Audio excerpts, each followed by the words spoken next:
দক্ষিণ African franchise টি-20 লিগে দল পেয়েছেন টাইগার স্পিনার তাইজুল ইসলাম। নিলামে নাম ডাকা হলেও অবিকৃত থেকে গেছেন পেসার মুস্তাফিজুর রহমান।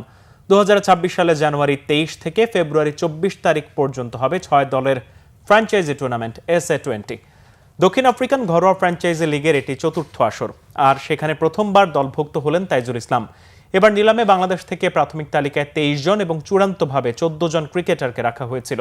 তবে নিলামে বাংলাদেশ থেকে তাইজুল ও মুস্তাফিজের নামই ডাকা হয়। সেখানে তাইজুলকে দলে নিয়েছে ডারবান সুপার জায়ান্টস। 5 লাখ দক্ষিণ আফ্রিকান রেন্ড, বাংলাদেশি মুদ্রায় প্রায় 35 লাখ টাকায় তাকে দলে নিয়েছে ডারবান। তবে নিলামে ডাকা হলেও মুস্তাফিজকে দলে নেয়নি কোনো দলই। বাংলাদেশের অন্য 12 ক্রিকেটারের নামই নিলামে ডাকা হয়নি। তবে SA20 লিগে 241 জন বিদেশি ক্রিকেটারকে রাখা হলেও নিলাম শেষে 25 জনের কোটা খালি আছে। নিলামে দেশি বিদেশি মিলে মোট 84 জন ক্রিকেটার দল পেয়েছেন। সেখানে সর্বোচ্চ 16.5 মিলিয়ন রেন্ড বা 11 কোটি 55 লাখ টাকায় প্রিটোরিয়া ক্যাপিটালস কিনেছে টি-20 ক্রিকেটের নতুন সেনসেশন ব্যাটার ডেভাল্ড ব্রেভিসকে। দ্বিতীয় সর্বোচ্চ 14 মিলিয়ন রেন্ডে এইডেন মার্ক্রামকে দলে নিয়েছে Durban. Markram, Henry Klaasen, Sunil Narine, Jos Buttler, Devon কনওয়ের মতো ক্রিকেটারদের সাথে খেলার সুযোগ পাবেন তাইজুল।